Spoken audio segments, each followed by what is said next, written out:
After years in a high-pressure environment of the emergency department, she decided to pivot, turning her focus to helping high-achieving professionals reclaim their time, design lives of purpose, and create lasting wealth through passive real estate.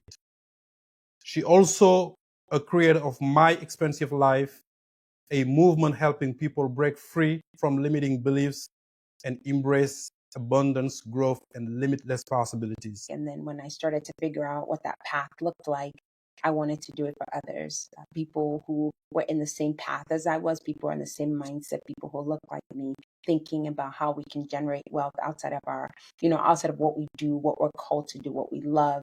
And that's how Phoenix Capital was born.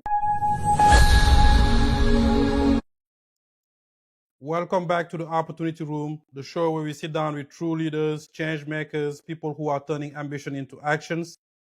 Today's guest is a woman whose story bridges two worlds, one of life-saving medicine and another one of wealth-building entrepreneurship. Dr. Nkem is a mama, is an ER physician, multifamily real estate investor, and a founder of Phoenix Capital Investment. After years in a high-pressure environment of the emergency department, she decided to pivot, turning her focus to helping high-achieving professionals reclaim their time, design lives of purpose, and create lasting wealth through passive real estate.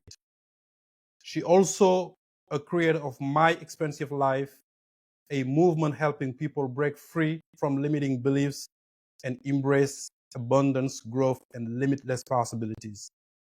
Dr. Nkem's journey is a masterclass of reinvention, and today we'll unpack how she's done it, what she's learned along the way, and how you too can create your version of an expensive life. Welcome to the Opportunity Room, Dr. Nkem. Thank you so much for having me. I'm really excited to be here. Thank you again for the opportunity. So we are more than actually privileged to have you here. So you took off your time just to allow us to interview you for a couple of minutes here, or maybe an hour. So to start off, how would you describe who you are in your own words? Simple. As he said, my name is, Amadou said, my name is Nkem Ezamama. I'm an ER physician. So that means I work in the emergency room, and I'm privileged to be able to serve my patients in that capacity. And a few years ago, I pivoted because I wanted to start thinking about our lives as full, which is where my expansive life came into it. But that's also where Phoenix Capital blossomed from. It was this notion of wanting to build wealth outside of my 9 to 5, and to thinking about what that creation could look like. And then when I started to figure out what that path looked like, I wanted to do it for others, people who were in the same path as I was, people who are in the same mindset, people who look like me, thinking about how we can generate wealth outside of our, outside of what we do, what we're called to do, what we love. And that's how Phoenix Capital was born. And that has been my heart, really, to think about wealth building and wealth creation on a large scheme, and knowing that we can do what we love, but we have to be thinking about diversification, about real estate, about wealth building, and what that looks like. And then to bring all of that together is a creation of My Expansive Life, because I think that some of us are called to live bigger lives, and to know that there are other people in the space, other people who are living, who have that same vision, that same dream, that same goal of doing more than just working, doing more than just going to work Monday to Friday, and then the weekends, kind of flying by the weekends and doing it all Right. over, but knowing that maybe there's more to your life, more purpose, more action, more goals, and figuring out what that looks like. That's beautifully framed. That's what I call a life of purpose, and we'll unpack more as we talk in this conversation. So let's talk about your journey into medicine, right?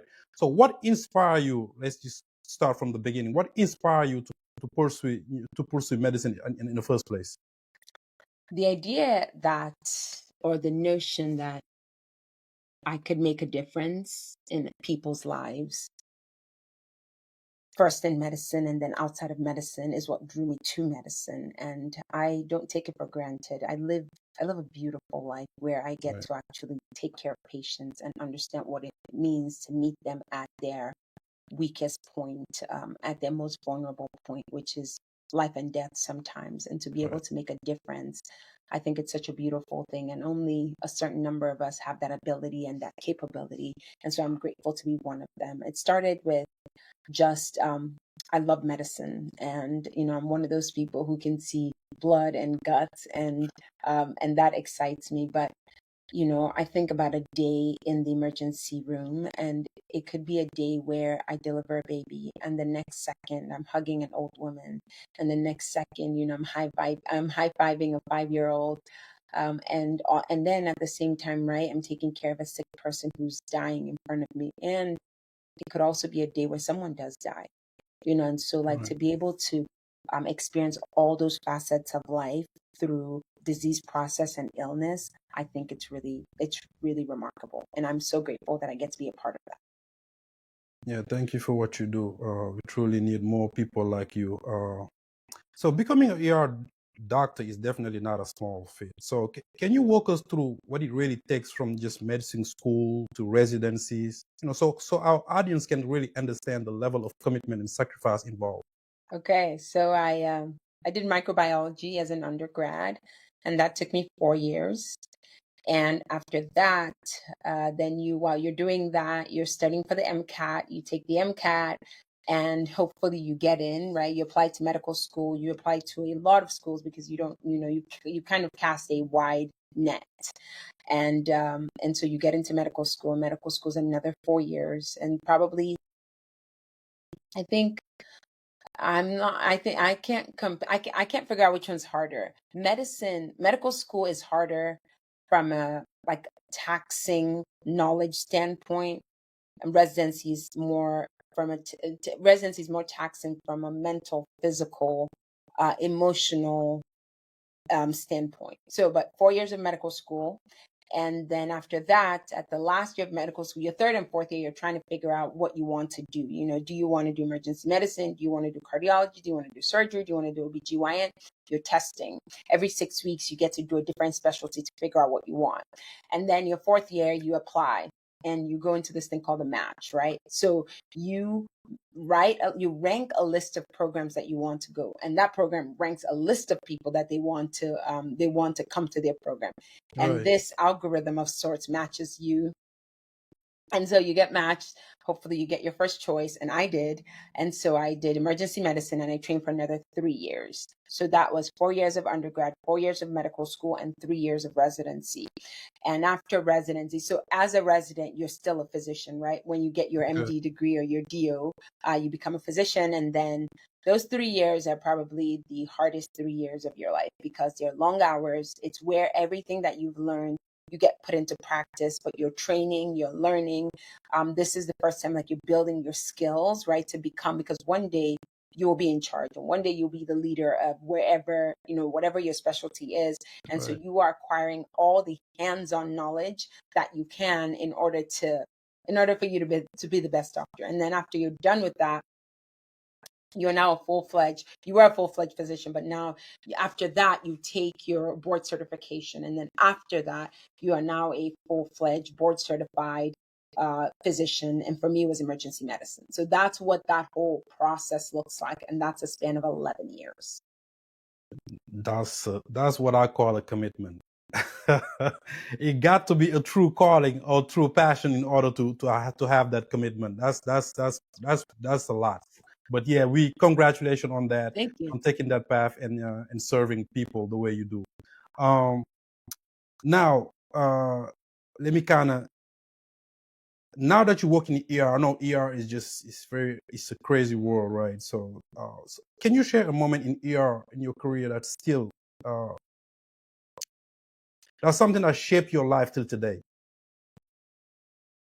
um I take for granted sometimes that a lot of us have family. And I remember one day in the ER, I took care of an old lady who came in cardiac arrest, and that pretty much meant that her heart stopped, and so her heart wasn't beating, and she was practically dead. So she was brought to the ER. I can't remember where she came from, a nursing home, or I'm not sure, but we did all that we could, and we couldn't get her back. She was older, but we still did everything that we could, and we couldn't get her back. And I remember there were two instances that shaped my life, but that was, and both of them were deaths of family members. But this one, I went out to talk to her only living relative, but I didn't know that, and so I sat down next to this young woman and I told her everything, and I told her we did everything. And she looked at me and said, in words similar to this, what am I going to do right now? This was my only living relative. And all she asked me was, can you please give me a hug? And in that moment, right, there are times where, I've been fortunate to birth babies and to bring someone into this life, and that's really exciting. And that's very exciting for our nurses, for me, for the family, for the new parents. But that day I sat next to this young woman, and I realized that, her life would be completely different now. And so to be part of that, right, and I hugged her, and I don't even know what I said or what words I was able to say, but in that instance, it just it humanized what we do, because medicine, especially in the ER, is hard because we see life and death every Right. single day. And so sometimes we become callous to this, but sometimes you forget that this is somebody's family member and this is someone's loved ones, right? Right. Because it almost feels like sometimes a coping mechanism.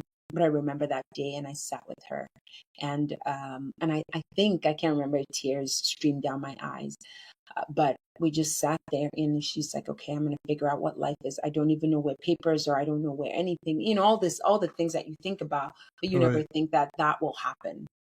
Right. And that day, it kind of just, it brought it back to, it made me realize the fragility of life. It made me Right. realize the beauty of life. It made me realize that, like as humans, right? It's okay to grieve. It's okay to mourn. It's okay to be happy. And so being, I think I'm fortunate to be in the ER because every day I'm reminded, how beautiful life is. I'm reminded how short life is. I'm Right. reminded, so, and it's not always beautiful, right? Sometimes the patients are hard, but I'm grateful every day. I tell my friends, I tell my family, I tell, that my loved ones, just how grateful I am to have been able to walk this path and to, be able to make a difference in the hospital. Yeah, it's man, I don't think I will be able to do ER, and I don't think I will be able to do medicine.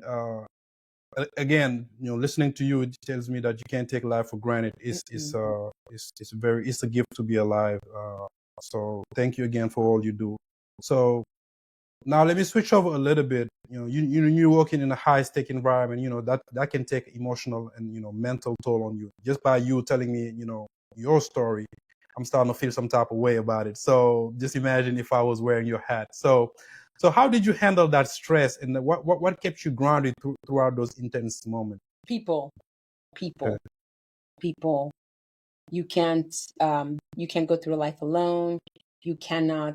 Um, the beauty of this life is through relationships and Right. family and friends and community. And I think that especially when you are in a high stakes environment all the time, right? You build bonds that may be our lifetime. So I think for me, the biggest thing is knowing that I have my people, I have my person, I have friends, I have family, I Right. have loved ones. I think that's the most important thing, so that when the storms are, when the storms are there, because they will come, to know that you have people by your side. Right. Yeah. Good. Good. Now let's pivot a little bit into a different area of your life. Obviously you have a stable and respected career as an ER physician.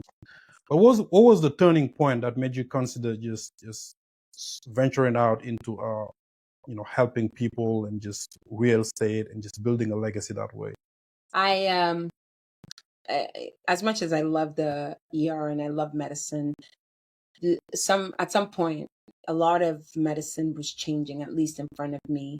I started noticing that it was more about the business of medicine and less about people and patients. And so the thing that brought me a lot of joy suddenly started to change. I also started to notice that, like there was no job security. So, as much as I was making a difference, right, my job could be taken away from me any second. Right. And so I started thinking about what life outside of this. I started thinking about like, how can I protect myself? How can I build something that is not 100% reliant on me as a physician? So are you telling me that there is I thought there was a shortage of doctors in all areas, but now you're telling. So it just depends, right? Like it Okay. depends on, yes, there's shortage of physicians, but maybe more in rural areas that really can't get people because nobody wants to live there, right? And Okay. in certain specialties also there's a scarcity. Okay. But then there's others that are, that are fully, kind of they have enough people, right? They have Okay. they're well I don't want to use stocks, but like we have enough, right? There are enough physicians to cover the area, especially in big cities Okay. where people want to live. There's no shortage of physicians. But the ratio might not be very good, because if I want to see a doctor now, my appointment is like a month or 2 months away It depends from on the today's day. specialty. It depends on the specialty, depends on Okay. what you do. Of course, in the emergency room, you have access to care all the time. Okay. But when you think about kind of like, it depends on the specialty, depends on where you are. Okay. Again, it depends on, the availability of physicians in that area, in your city, in your county, all of those things in your state. Okay. All right. Now let's talk about real estate a little bit. So there are many ways to make money. Passive income. You could be investing in bitcoins, could be investing That's in true. other areas, right? So why did you choose real estate specifically? So after doing research, and anyone who's listening to this, you don't only have to do real estate, right? I do think Right. you need to be diversified. And so I think you need to you need to think about multiple assets, and even inside of real estate, right? Also diversify within that. But for me, right, I realized that a place to live, right, is a basic human need. So housing really truly is a basic human need. Right. And so everybody needs a place to live. So when I started thinking about, kind of where I wanted to go, where I wanted to think about diversification. If you look at, you've heard there's this quote that says 90% of millionaires make their money through real estate, and it's attributed to Andrew Carnegie. But it's true, right? A lot of truly wealth is rooted in real estate. It's That's rooted true. in land. And so as I thought about diversifying, right, I am diversified. I'm in stocks. I max out my 401k at work. I've dabbled in oil and gas. There's a lot of things that I've done, right? And Okay. so when I started thinking about kind of what next, I thought about real estate, and I said, I want to take a chance. Okay. Interesting. So real estate is still pretty broad, right? You could be, there is multifamily home, there is Yes, just yes. single family home. There's just, what area of real estate would you advise someone like me, making decent amount of money, don't know what to do with that saving? What would you advise me? In what So it area? depends on what you want to do. It depends on your goals, right? Okay. I went into multifamily. I went into apartment complexes. One, because initially, I wanted it to be passive. I didn't want to manage toilets and tenants, and I just wanted my money to work for me. That was my initial my goal. And so that's what I did. And then when I got into it and I kind of grew, and I realized that there's more in the space and more of me is needed to help others do the same thing, that's Okay. when I decided to go passive. I decided to go active. And more active is where Phoenix Capital was born, right? And my heart and my goal was to help professionals, busy professionals, healthcare professionals, even bring this access to them, right? We have the resources, but is there access? And so my heart and my goal was, how can I now bring access to this groups or these groups of people that didn't have that? That was my thought process behind it. And that's why I picked initially, that's why I picked multifamily.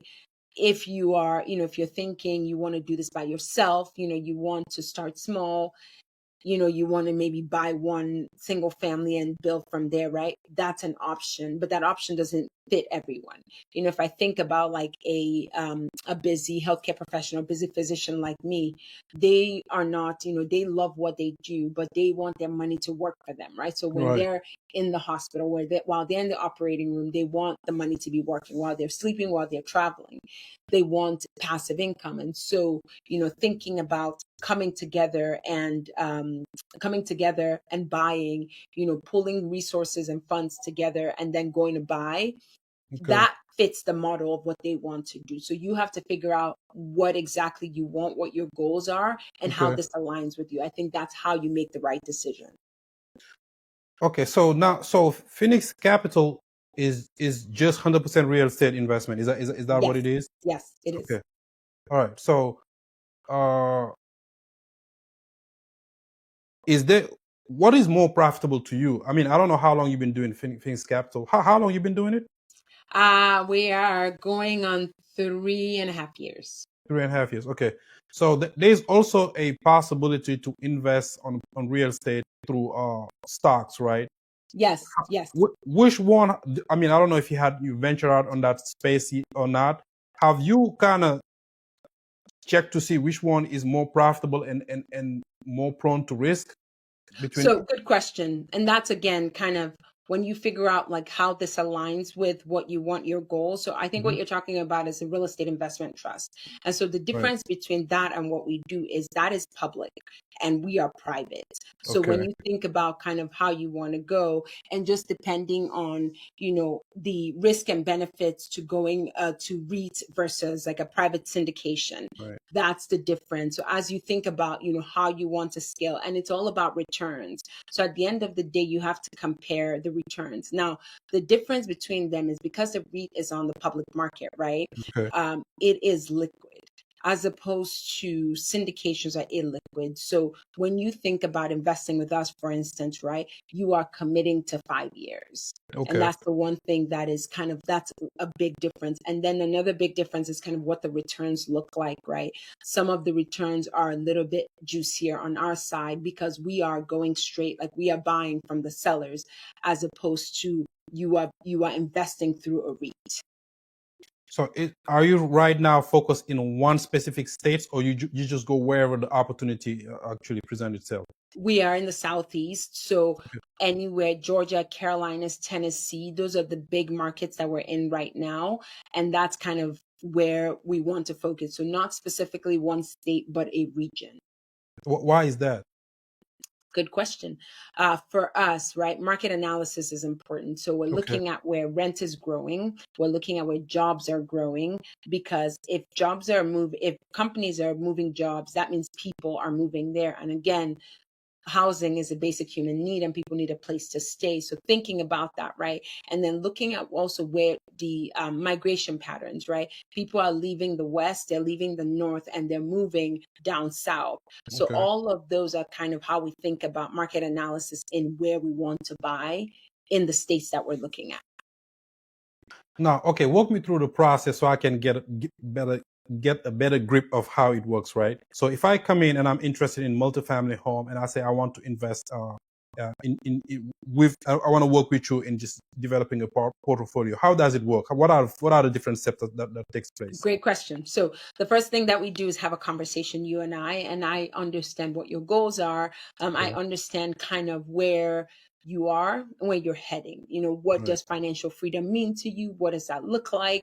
What does family mean? How does that play into the big picture? And I'll say this, right? So this specific type of investment opportunity is limited to a certain income bracket. So in order for you to invest with me in some of our deals, not all, but most of them, right, you have to make $200,000 in income, and you have to have made that the prior 2 years. You have to Okay. show proof of that.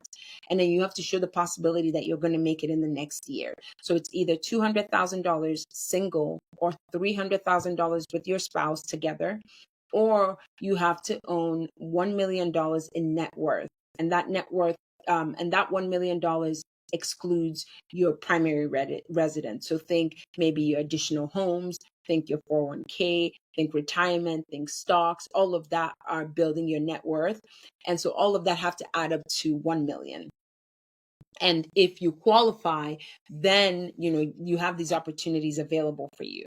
And so that looks like as soon as we have talked about that, in addition to talking about your goals and how this aligns with you, right, then we start the process. So that looks like, if we have a deal available, I will tell you about that deal. And if we don't have a deal available, then you will come into our community and you'll just learn. You'll understand what investing is. You'll learn about taxes. We'll just kind of continue to educate you, because the most important thing, I think, is an empowered and an educated investor. So then if a deal is available, then I'll be able to present that to you. And if it works out for you, then the next decision is yes or no. And if you want to invest with us, it's very simple. Like, we have a secure portal. It has all your information. It'll have all the loan documents. It'll have the operating agreement, the subscription documents. You'll be able to see all of that, and you have access to all of that. And then on a monthly basis, we have monthly updates on how the property is doing, how we're managing it. And then on a quarterly basis, we have a call to discuss our plans, our goals. If you have any questions about the financials, how we're managing it, any renovations that we want to do, you get all of that. And then we'll hold it. And as we continue to update and renovate, we'll let you know until it's time to sell. When it's time to sell, we'll let you know. We'll kind of tell you what your returns are, what the plan is in terms of selling, how much you're making. And then also with the big beautiful bill, we also, these investments, these asset classes, they qualify for bonus depreciation. So first year when we buy, we have a structural engineer do a cost segregation, and then we're able to depreciate the property, and then you benefit from that, because the following year we'll give you a K1, which you give to your accountant, and that's like a tax document to be able to claim your depreciation. All right. So now you said you have to make a minimum of $200,000 a year, right? Aren't you shrinking the pool of people who look like us? Because if you look at data, right, people who look like us don't make that kind of money. So good. Okay. So I'll tell you this, right? That's not a rule that I created. That's not a rule that Phoenix created. It really truly is, an SEC requirement for syndications, for deals like this. Now, there is another class of deals that we can participate in, right? And that is something called a 506B. Those are 506B deals. And after we have some sort of relationship, like a prior, you and I have talked about real estate investing. When I do deals like that, right, I'll bring it to you, right? And I'll say, hey, I have this deal. If you're interested, right, we are looking to acquire it. But there's a limit to how many people can come into those deals. And really, you have to think of yourself as a savvy investor. That means that, again, we have to have had a prior relationship. You understand the risk and the benefits of doing this. And then we craft that type of document, that type of agreement, and then I'm able to tell you about those deals. But the limitations for me when we do deals like that is that I cannot talk about those deals. I can only talk about it to people who I have relationships with. So we cannot advertise it. We can't talk about it on social media. Nothing. So the thing is, like, it limits the number of people that we can bring into the deal, but it also limits the size that we can do. So that's what we think about. So there is an opportunity to invest. But I also think that, in this type of investment opportunity, you are taking risk. And so you have to be educated. You really have to understand the risk and benefits, and you have to make enough money to be able to invest, because the minimum investment is $50,000. So it is a lot of money. And so I don't want you to give me your life savings, like the only money that you have, like your emergency fund. I don't want you to use that to invest. You really should have disposable income. You should have additional income that you want to use to invest. And that's the opportunity that gets created. So I understand the reason why we limit the time, a salary amount, right? The income amount. I understand that, because you should make a certain amount in order for you to have extra to be able to invest in opportunities like this. If you make 75,000, right? Right. This is not the right opportunity for you, at least to start off with, right? Because by the time you take away your living expenses, life, feeding, all these other things, rent, right, or mortgage, there's not a ton left. And so that money needs to be put in, you need to have security, you need to have your emergency fund, those things need to be in place. And Right. so if in a few years, right, whatever that looks like, you and I have talked, we've understood your plans, you still want to invest, when I have those type of specific deals, then maybe we can have a conversation. Now, let me challenge you a little bit, right?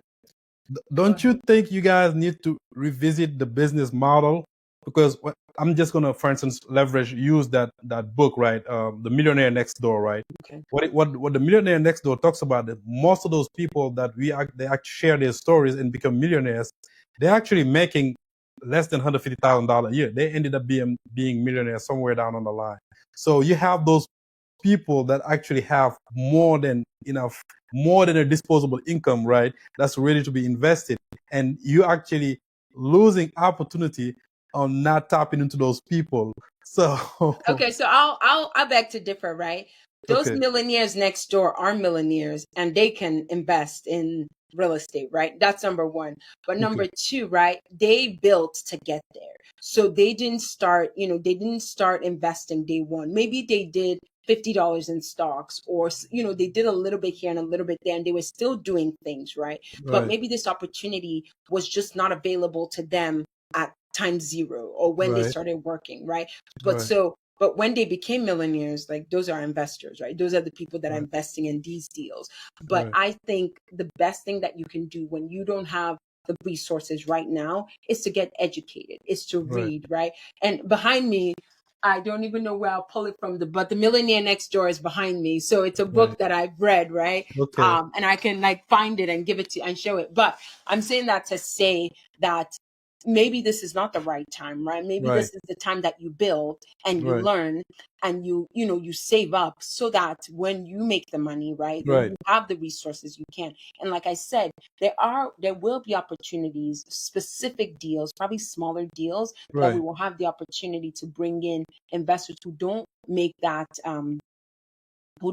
amount, right? But like I said, we have had a prior relationship. We've had communication. We've talked about it, so that when that opportunity arises, right, I can pick up the phone and call you and say, hey, Amadou, that, remember we talked about this. We have a deal. I'm bringing in 35. There are only 35 of you who can come in on this deal. And you're going to, I want to extend the opportunity to you.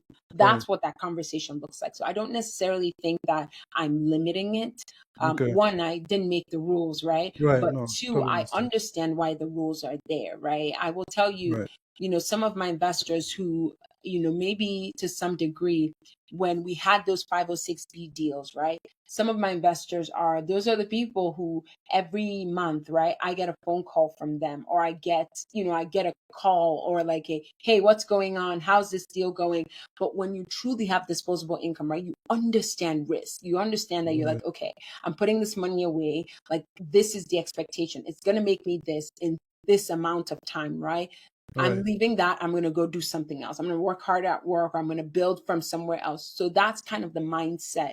It is also a mindset thing. And I think that that's also something to just be thinking about. So I don't think it's limiting. And I don't think that it's for everyone today, right? I think you can build to get there. And then for those who are, who happen to be in the income bracket and they want to invest, I think it's a wonderful opportunity. All right, nice. So I probably should have asked you that. Where did Phoenix Capital come from? Where that name come from? It is it's Eastern European, and it just means rising from the ashes. Okay. And second chance, second opportunity, and this is another way to grow. Okay. All right. Interesting. Hey, are there some of the deals? I know you talked about earlier that some of the deals you cannot really talk about it. Is it possible to share? Yeah, absolutely. So I could talk about every deal now because Right.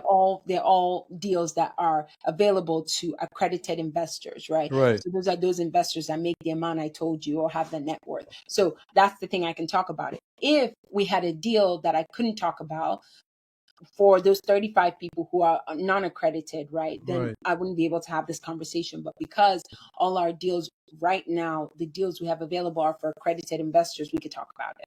And so the Okay. deals, most of our deals are in Atlanta or the Atlanta MSA. So that's thinking a little outside of it, right? Okay.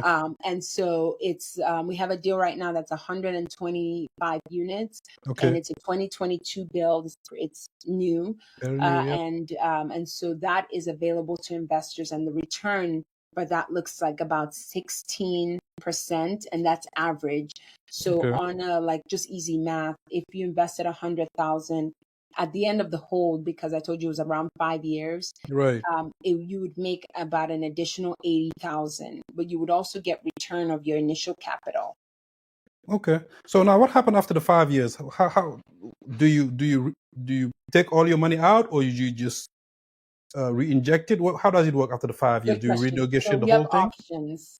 Okay. You have options. We can sell when we decide. So if we're selling, right, we'll Okay. sell, and then you have the option to take the money, or if we have another deal that's available, right, you Okay. can take that money and reinvest it into another deal. And the beauty of that is that you don't have to pay capital gains. So that's a way, like to kind of prevent you from paying taxes right now. You can Right. invest it in another property, or you could take the money and go. Now, if we Okay. decide at 5 years that we don't want to sell, we can refinance. And then Okay. when we refinance, we can give you back some of your equity and keep you in the deal for another maybe year or two. That's what that looks like. Okay. Does the deal include any type of exit strategy at all, or there is no such thing as exit strategy For you or for like the whole deal? for the whole So investor yes, pool? so the exit strategy is sell at year 5 or refinance. Oh, that's the okay. Hmm. All Yeah. right. So for now, Phoenix Capital is only on real estate, right? Yes. Okay. All right. So now let's talk about a little bit about expensive life. So what inspired to create that expensive life, and tell us about a little bit more about that. Absolutely. So it's very new, and honestly came from a deep kind of pain point of mine. Okay. As I became an entrepreneur, I was looking for people like me who Okay. had the same mindset and who Right. wanted to grow, right? Who wanted more than just their 9 to 5 and their job. And so, what did that look like? That is where it came from. So, it really truly is a lifestyle platform, a community where we come together and just like inspire each other, where we keep each other accountable, where we grow together. We talk about business, we talk about life, we talk about travel, we talk about mindset, all the Okay. things of like, how do we want to have truly an expansive life, a bigger life than just go to work, come back, go to work, come back, fly through the weekend, do it all over again. The year goes by, the year goes by. Like, if you are called to live a bigger life, if you're called to really inspire and to touch lives and to make a difference, then why don't we find ourselves and figure out how we can empower each other, encourage each other to grow, and figure out what that life looks like, or like to even give you the opportunity to be able to create it. All right. Beautiful. So how long has that community been created? It is 6 months old. 6 months old. So do you have any success stories so far on that during Yes. that? Yeah. Great question. Yes. So we have one of our like kind of young investors who was thinking about investing and kind of came in and just thought about like, I want to create something, right? I want a life outside of my 9 to 5. And so it was really a series of like coming into the community, having conversations, growing, giving resources on like how to start a business, how to grow, attending webinars together, and then going out and doing it and seeing results. So that's what that looks like. All right. So when you say a young investor, is it young in relation to age or young in the investment game altogether? Good question. Young, like early 30s. So not super Okay. young, but just Okay. like young in thinking about life outside of like 9 to 5. Okay. Okay. Okay. All right. Yeah. So, what role has mindset play in your success? Like, Everything. yeah. Everything. You have to go from thinking that the world is small to anything, I can reach anything, I can do anything. The entire Right. world is at my fingertips. And I think that when you understand that, and when you understand that, fear doesn't play a role in growth. When you think about the fact that the more you grow and the more you develop yourself, the more you learn, it changes the way you approach relationships, the way you approach life. I think that it has played a huge role. And for me, the biggest mindset shift was saying that even though I was called to medicine, right? Right. Medicine is not my entire life, right? I can Right. be a doctor, and I can be an entrepreneur, and I can be a wife, and I can be a mom, and I can Right. change the world, and I can do all these things. Right? I could be a coach, I could be a speaker, I could stand on stage and share my story and say, if this Right. resonates with you, come join me, let's do it together. So that was a mindset shift for me, where in order for me to become that person, I had to let go of some of the limiting beliefs that were holding me down, and Right. saying that, yes, I can touch the sky and touch the world, and I can also help others do the same.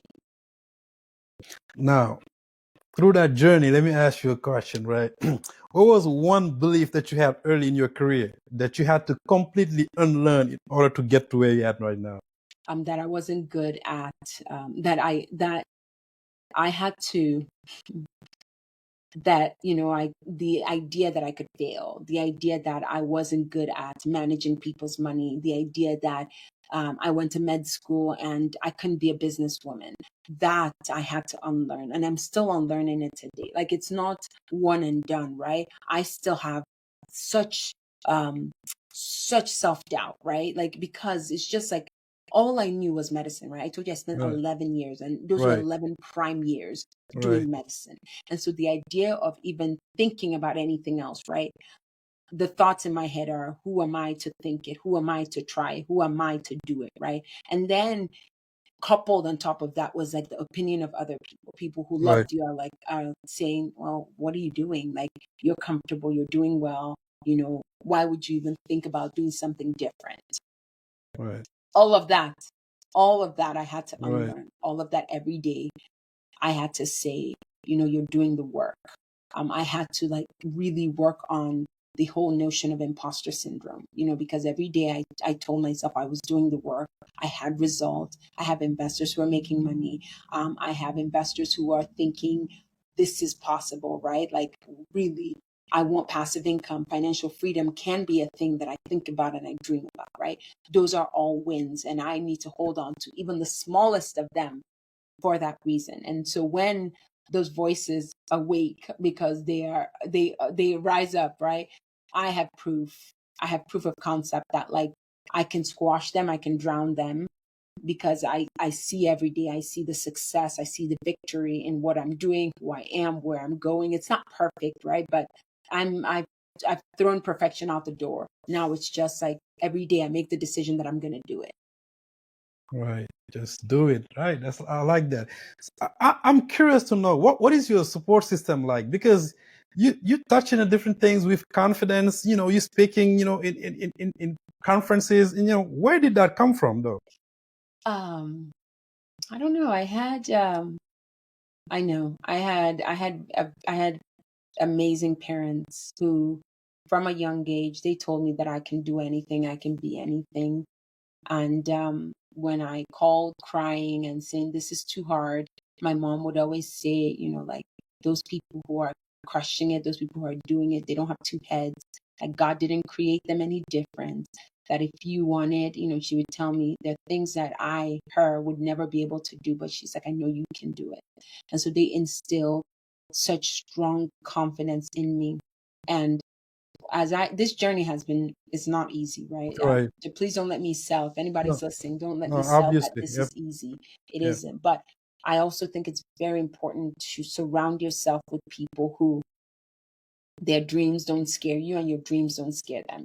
And so you can have conversations with, when you tell people like, I want to be president, they're like, okay, how can we make it happen? Right? Right. Those are the people you want around you. And whatever it is, and I'm using that as an example, but whatever it Right. is, right? If you say, I want to build, I want to touch 10,000 healthcare professionals. I want them to be investing and to grow wealth. Like, that's not it's not an unrealistic dream, right? When you Absolutely. surround yourself with people who are like, yes, I can do it. When you surround yourself with someone who says like, one day, Phoenix is going to be on the public market, like that.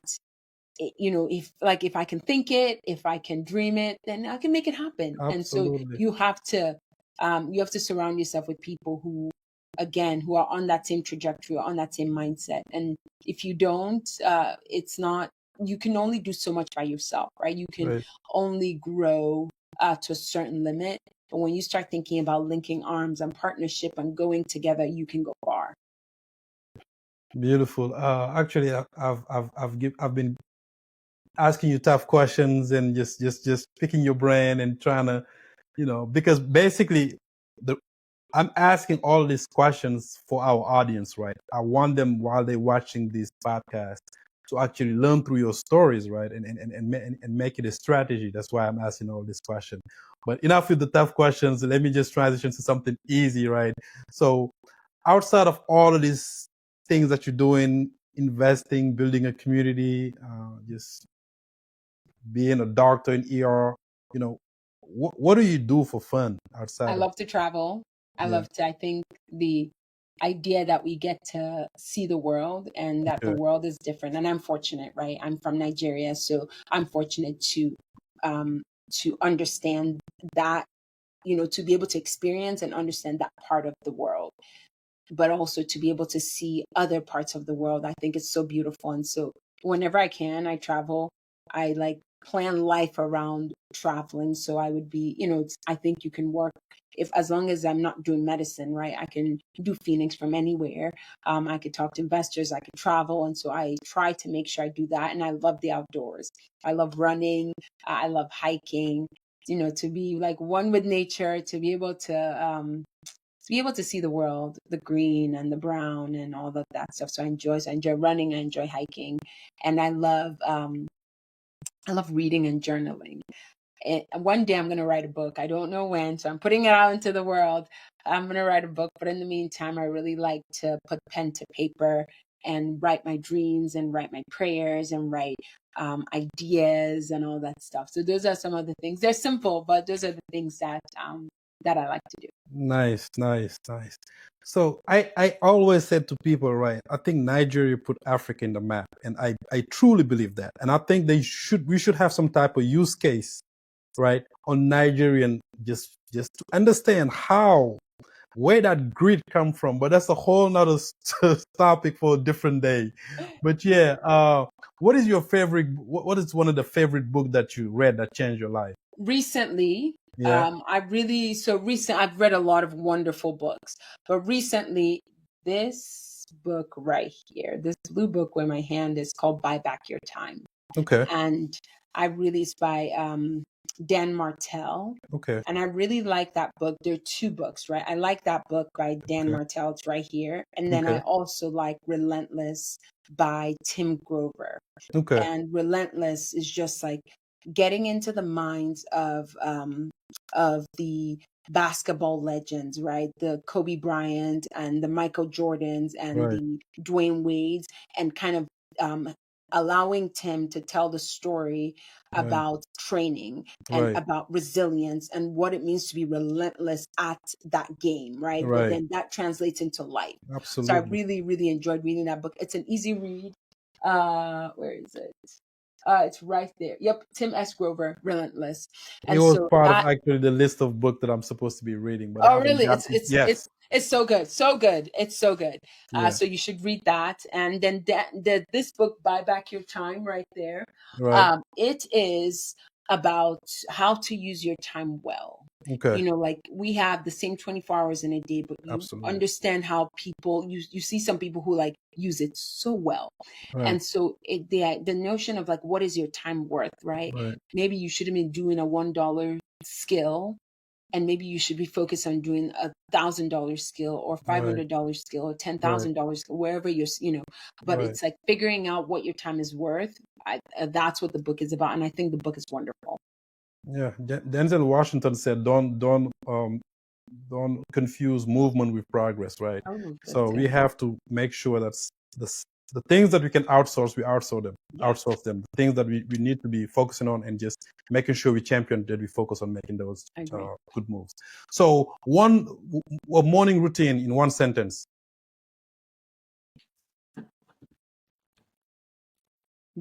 Pray.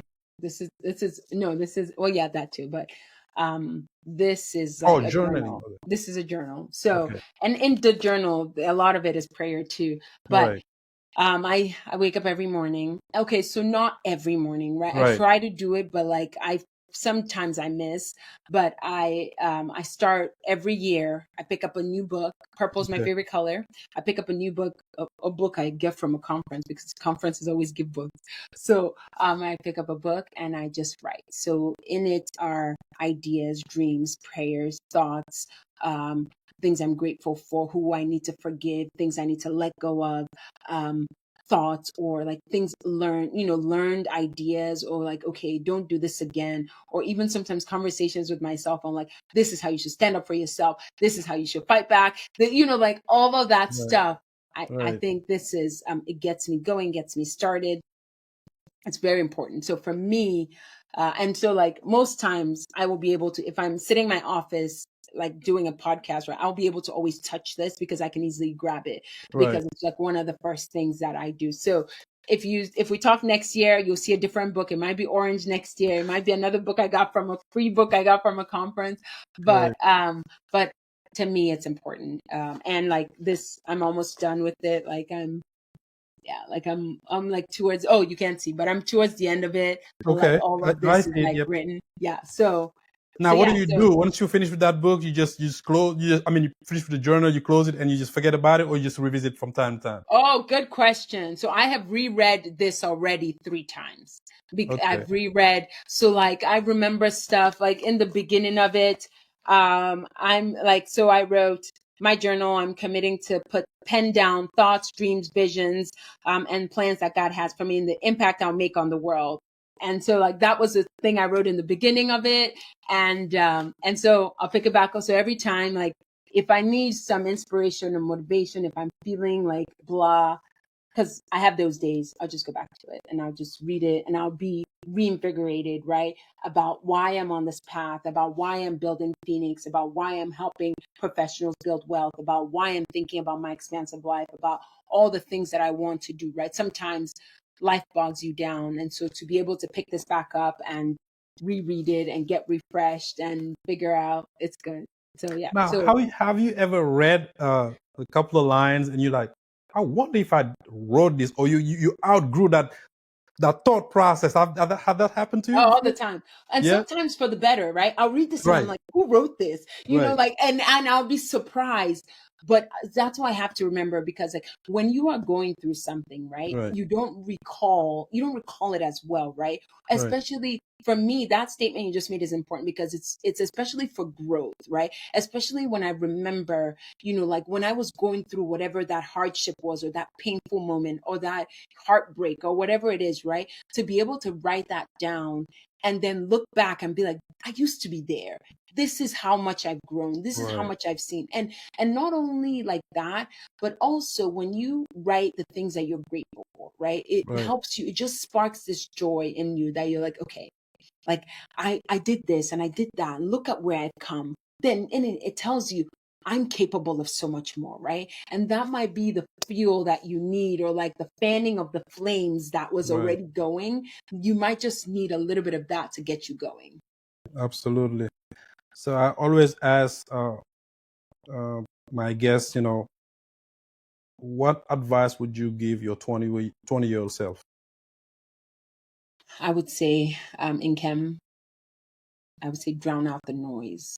I would tell you that you can do. I would tell you that don't be too quick. I would tell her, don't be too quick to shut down those dreams, because even though you can't see it, those dreams are going to materialize and you are going to realize a lot of those dreams. And so I would tell her to keep going. I would whisper when you can't see, or when you don't know, or when someone is telling you that you're not capable. I would whisper and say, ignore them, keep going. you are capable of so much more. You have all that it takes to be and do anything that you want. And I would tell her that even though you can't see it right now, you are going to impact the world and you just have to keep going. That's what I would tell her. That's beautiful affirmation. And so, one word that describes how you want to be remembered. Ooh. Ooh. I know you have a lot going on, but just one word, if I were to if you were to summarize this whole conversation into just one word to wait. Ask me again. one word that describes how you want to be remembered. One word that describes how I want to be remembered. I would say that I want to be remembered as someone who lived life to the fullest. That's it. All right. Yeah, that's it. So I'm definitely gonna invest in your project of writing a book because I know you could do it. So yeah, it was a pleasure having you. I know you could have been anywhere, but you chose to spend that 1 hour with us and share your story. We truly appreciate the time that you gave us today. You're very welcome. And your story actually reminds us that we are not bound to titles, that we start with. You can be a doctor, an investor, a healer, a builder of wealth, professional, visionary. Your journey is proof that clarity, courage, and commitment, we can rewrite the script of our lives every day. So just one last word for our listeners, and I'll let you get back to your normal life. I would say if you're listening to this, if you are at a point where you are not sure, right? If you're like, I don't know what to do next, I would say, this is what I would say. I would say, start by investing in yourself. And I would say that it looks small. It doesn't have to look mighty. It could be picking up your first book, or it could be listening to that podcast, or it could be picking up a call and asking two friends to let's join arms and let's do something together, or let's meet once a week or once every 2 weeks and just like think through life. But I would say that if you are at the point where you're unsure, I would really start with thinking about how can you grow, how can you develop yourself personally, and then from there think about outward.